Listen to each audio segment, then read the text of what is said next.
ఉద్యోగుల ఐక్యత, సహకార సంఘ ఉద్యోగుల ఐక్యత. జివో 36 వెంటనే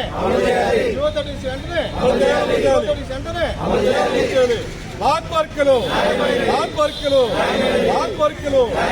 2019 ఉద్యోగులని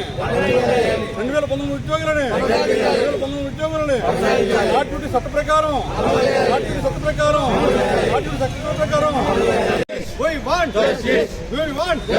మా కోరికలు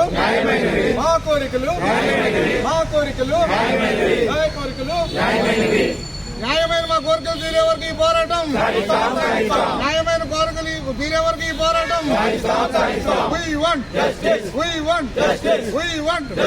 రేపటి విజయం సహకార సంఘ ఉద్యోగుల ఐక్యత,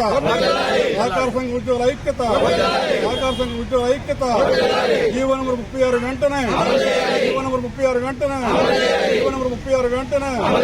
2019 ఉద్యోగులను 2019 ఉద్యోగులు పర్మనెంట్ వెంటనే గ్రాట్యుటీ చట్ట ప్రకారం ఉద్యోగ 16 సంవత్సరాలకు ఉద్యోగ విరమణ వయసు 60 సంవత్సరాలకు ఆ కోరికలు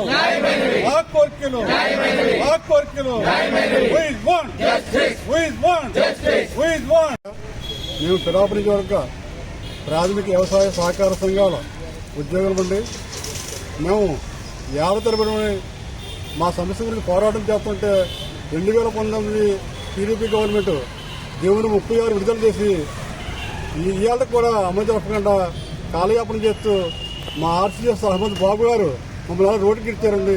మా సమస్యలు చెప్పుకోవడానికి రాష్ట్ర వ్యాప్తంగా అన్ని శాసనసభ నియోజకవర్గాల్లో స్థానిక ఉద్యోగులందరూ కూడా స్థానిక శాసనసభ్యులకు వినతిపత్రం ఇచ్చి మా సమస్యలు తీర్చమని కోరారు. మాకు ఈ పిఠాపురానికి వస్తే మా శాసనసభ్యులు మరి మేము కలవడం కష్టం కాబట్టి ఈ పడా ఆఫీస్కి వచ్చి మా యొక్క సమస్యలను వారికి దృష్టికి తీసుకెళ్లే విధంగా మేము రిప్రజెంటేషన్ ఇచ్చి మేము మా కోరిక తీర్చమని అడుగుతున్నామండి. ఏం కాదండి, మేము ఇలా సమ్మిట్ చేయడం వలన మా స్థానికంగా ఉన్న సహకార సంఘాల్లో ఉన్న ఈ అప్పు తీసిన రైతులందరూ కూడా మరి వారికి ఎంత నష్టం జరుగుతుందండి. ఏంటంటే ఇది బాకీలు వసూలు టైం అండి.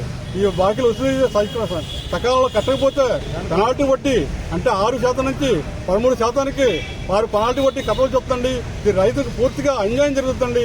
ఈ సమస్య ఇక్కడ తోటి మా సమస్య పరిష్కరించి మరి వెంటనే ఉద్యోగంలో జాయిన్ అయ్యేలాగా మా కోరిక తీరుస్తారని ఈ ఆఫీస్కి వచ్చి తమరు ఈ ఆఫీస్ ద్వారా మా పవన్ కళ్యాణ్ గారికి ఈ సమాచారం అందిస్తారని చెప్పేసి మేము కోరుతూ వస్తున్నామండి. మేము సహకార సంఘం ద్వారా ఎరువులు ఇస్తున్నాం. ఎరువులన్నీ ఆగిపోయాను, ఇప్పటికీ నిలిపేసాం. మేము అప్పుడే ఒక 15 వారం బట్టి నుంచి ఈ సమ్మె 20కి సమ్మె చేస్తున్నాం. ఈ వారం బట్టి నుంచి ఏ ట్రాన్సాక్షన్ జరుగుతులేదండి. రైతు అన్యాయం అయిపోతారు కాబట్టి వెంటనే పవన్ కళ్యాణ్ గారు వెంటనే దీన్ని స్పందించి మాకు న్యాయం జరిపించి రైతులకు న్యాయం జరిపించి మంచి ఉద్దేశంతో మాకు ఈ సమ్మెను విరమింపు చేస్తారని చెప్పేసి మేము కోరుతున్నామండి.